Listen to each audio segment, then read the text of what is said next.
तो भाई लोग नमस्कार। आई होप मेरा आवाज़ वगैरह आप तक बहुत ही ज़्यादा क्लियरली पहुंच रहा होगा। एंड इस वीडियो में जो हम लोग बात करेंगे गांधी स्पेशल ट्यूब्स स्टॉक के बारे में। एंड सबसे अच्छा बात यह है कि भाई इस स्टॉक के बारे में हम लोग बात कर रहे हैं 15 अगस्त के दिन, और गांधी जी की बात हो रही है भाई। मतलब obviously Gandhi ji is not related to this stock, but क्योंकि स्टॉक में गांधी का नाम इंक्लूडेड है, इस वजह से यार मैं आप लोगों को बोलना चाहूँगा very big happy independence day. ये हमारे कंट्री का 80th इंडिपेंडेंस डे है, और 20 साल के बाद जब हमारे कंट्री का 100th इंडिपेंडेंस डे आएगा, आई होप हमारा कंट्री सही हाथों में हो, सही जगह पे हो, both financially, economically and militarily. And let's hope for the best. Anyways, हम लोग बात करते हैं स्टॉक के बारे में। बात करने का रीज़न ये है कि भाई कंपनी जो है अपना बायबैक अनाउंस करी है, एंड बहुत टाइम के बाद हम लोग को कोई टेंडर रूट से बायबैक आता हुआ दिखा है। बट अगर मैं आपको बोलूँ तो बहुत ही घटिया बायबैक है। मतलब यार इसका जो मार्केट प्राइस है वो 883 रुपीज़ का चल रहा है। कंपनी ने 900 रुपये में अपना बायबैक अनाउंस किया है। एंड आप लोग इस वीडियो को लाइक और चैनल को सब्सक्राइब जरूर से कर दें। टेलीग्राम चैनल पे हम लोग को जरूर से ज्वाइन कर लें, क्योंकि यार यूट्यूब कब चैनल वगैरह उड़ा देगा कोई भरोसा नहीं है। 1% प्रीमियम पे बायबैक हो रहा है। कोई गधा ही होगा जो इसमें पार्टिसिपेट करेगा। 1% प्रीमियम भी नहीं है, बहुत ही कम है।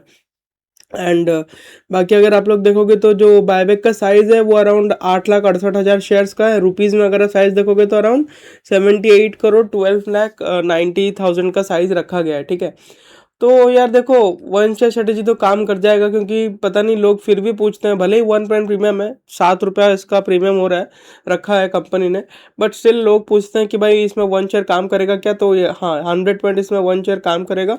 उसका रीज़न ये है कि भाई पब्लिक के पास जो है, अगर आप नंबर ऑफ शेयर्स देखोगे तो बहुत ही कम होंगे। मतलब वन शेयर के हिसाब से हम लोग बात कर रहे हैं। 13,000 इसके शेयर होल्डर्स है, तो 13,000 से कंपनी 8,68,000 शेयर्स लेगी। उसका आप लोग 15% निकाल लो, उतना रिटेलर से लिया जाएगा। 8,68,000 का 15% कितना होगा, मैं उसमें एफर्ट्स नहीं डालना चाहता हूँ।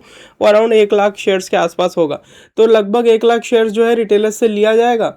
तो वो हिसाब से आप देख लो कि वन शेयर तो 100% काम करेगा, लेकिन बायबैक बहुत ही घटिया है, दिमाग बिल्कुल भी मत लगाना। लेकिन मेरा काम है कि भाई आपको एक्सप्लेनेशन दे दूं कि बायबैक कैसे क्या है, कैसे क्या नहीं है, ताकि आप वो हिसाब से देख सको। और वैसे स्क्रीनर वाले बहुत बढ़िया बढ़िया यहाँ पे कोड्स वगैरह डालें। It is a very great initiative. Anyways, अगर आप देखोगे तो गांधी स्पेशल ट्यूब्स बहुत टाइम पहले से अपना बायबैक अनाउंस कर रखा है। जहाँ तक मेरे को ध्यान है कि मैं 3-4 महीना पहले भी इसको कवर किया था। बट बायबैक का प्राइस और साइज भी पहले से ही बोल रखा है कंपनी ने, जहाँ तक मेरे को ध्यान पड़ता है। मे बी रॉन्ग, लेकिन 900 रुपये अभी के हिसाब से आप देख लो, बायबैक का जो प्राइस है वो बहुत ही घटिया है। और अगर हम लोग बायबैक साइज का बात कर ले तो 72 करोड़ रुपीज़ का बायबैक है। 72 करोड़ 12,90,000। तो बायबैक साइज का अगर हम बात करें तो हाँ, बायबैक का साइज आप बोल सकते हो कंपनी ने अच्छा रखा है। मतलब मैक्सिमम जितना अलाउड था उतना ही रख दिया। अगर आप 310 करोड़ का 10% निकालोगे तो कितना होता है मैक्सिमम। यार देखो, आप अपने रिजर्व्स प्लस इक्विटी कैपिटल, यानी कि ये 316 करोड़ हो जाता है अगर आप इन दोनों को प्लस करते हो तो आप 316 करोड़ का मैक्सिमम 25% ही यूज़ कर सकते हो बायबैक करने के लिए। एंड जहाँ तक मेरे को लगता है कि 72 करोड़ 12,90,000 वो अराउंड 316 करोड़ का 25% के आसपास होगा, कोई 2-2.5% ऊपर नीचे हो सकता है। तो कंपनी ने बायबैक का साइज अच्छा रखा है, लेकिन प्राइस इतना घटिया रख दिया है कि यार क्या बोलेंगे, समझ पा रहे बात को।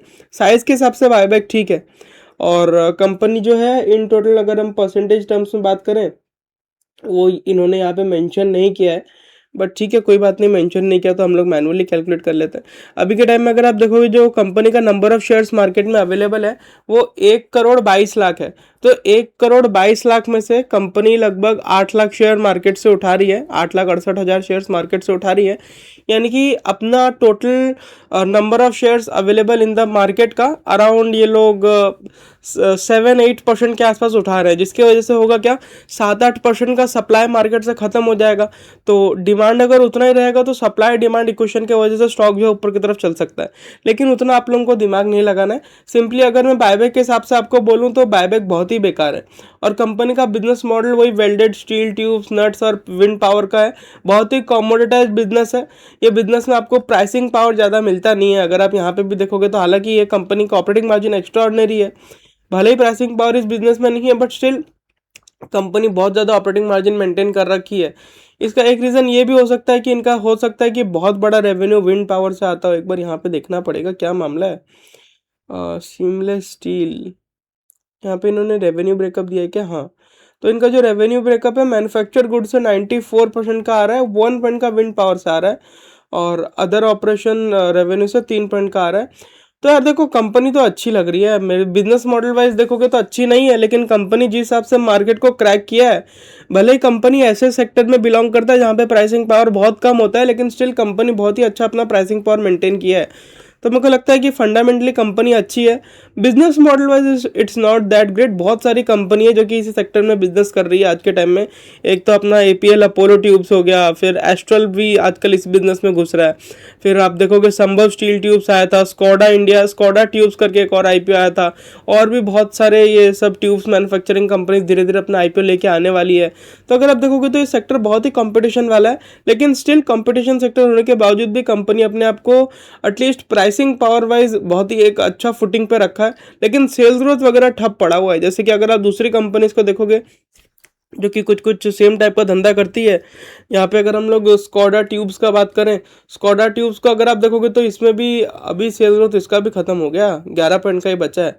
एक और था संभव स्टील ट्यूब्स, हाँ संभव स्टील ट्यूब्स, अगर आप इसको देखोगे तो इसका 48 पॉइंट का ग्रोथ है। एंड उसके बाद एक और था एपीएल अपोलो ट्यूब्स। अगर आप एपीएल अपोलो को देखोगे तो इन लोग का भी अराउंड 10 पॉइंट के आसपास का ही ग्रोथ है।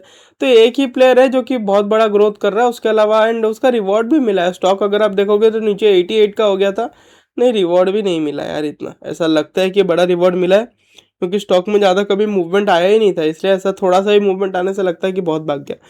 बट एनीवेज अगर हम लोग गांधी स्पेशल ट्यूब्स के बारे में बात करें तो कंपनी बहुत ही अच्छा फंडामेंटल्स मेंटेन करके चल रखा है, वो हिसाब से हम लोग को देखना चाहिए।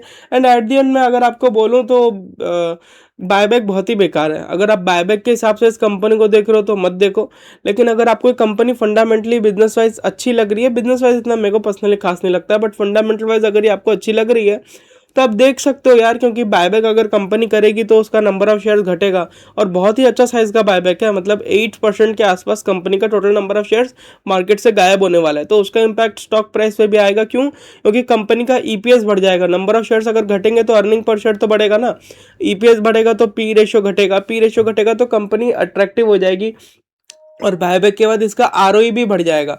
आरओई क्यों? क्योंकि रिजर्व्स कम हो जाता है बायबैक के बाद, तो आरओई ऑटोमेटिकली बढ़ जाएगा, तो कंपनी फंडामेंटली और अच्छी हो जाएगी पोस्ट बायबैक। तो वही हिसाब से आपको देखना चाहिए। आई होप आप लोग को वीडियो पसंद आया होगा। वन शेयर वाले इसमें बिल्कुल दिमाग ना लगाएं। शॉर्ट टर्म वाले जो शेयर खरीदते हैं और फिर बायबैक में अप्लाई करने के लिए वो लोग काम करते हैं, वो लोग तो बिल्कुल भी दिमाग ना लगाएं। और मेरे को लगता है कि जो लोग वो करते हैं ना कि भाई न्यूज़ बेस्ड ट्रेडिंग, कि पहले ले लिए फिर बेच दिए, मतलब बायबैक के न्यूज़ की वजह से अपसाइड आ गया बेच दिए, वो लोग को भी पार्टिसिपेट नहीं करना चाहिए इसमें। क्यों? क्योंकि भाई 900 रुपये बायबैक प्राइस रखा गया है, तब यहाँ से और क्या अपसाइड आएगा? 883 तो ऑलरेडी चल रहा है, यहाँ से डाउन साइड ही आने का है। और अगर कोई ऐसा बंदा है जो कि टेक्निकल एनालिसिस करके देखता है कि हाँ भाई ये तो पॉजिटिव न्यूज़ है, क्योंकि एट द एंड बायबैक होता है पॉजिटिव न्यूज़ ही है, भले ही वो अट्रैक्टिव हो इन्वेस्टर्स के लिए या ना हो, लेकिन वो ऑलवेज पॉजिटिव न्यूज़ होता है। क्यों? क्योंकि उसके वजह से कंपनी का आरओई हमेशा बढ़ेगा, ईपीएस हमेशा बढ़ेगा, पी रेशियो हमेशा गिरेगा। तो ये कंपनी के लिए बहुत ही ज़्यादा अच्छा होता है। इन्वेस्टर्स के लिए तभी अच्छा होता है अगर टेंडर रूट के थ्रू हो रहा हो और अच्छा प्रीमियम मिल रहा हो, और अगर ओपन मार्केट रूट के थ्रू हो रहा है तो ऑब्वियसली इन्वेस्टर के लिए इतना कुछ खास नहीं रहता है। तो आई होप आप लोग को वीडियो पसंद आया होगा, एंड आप लोग इस वीडियो को लाइक और चैनल को सब्सक्राइब जरूर से कर दें। टेलीग्राम चैनल पे हम लोग को जरूर से ज्वाइन कर लें, क्योंकि यार यूट्यूब कब चैनल वगैरह उड़ा देगा कोई भरोसा नहीं है। एंड ठीक है यार, फिर मुलाकात होगी अगले वीडियो में, तब तक के लिए। एंड व्हाट्सएप चैनल को भी ज्वाइन कर लेना। तब तक के लिए नमस्कार।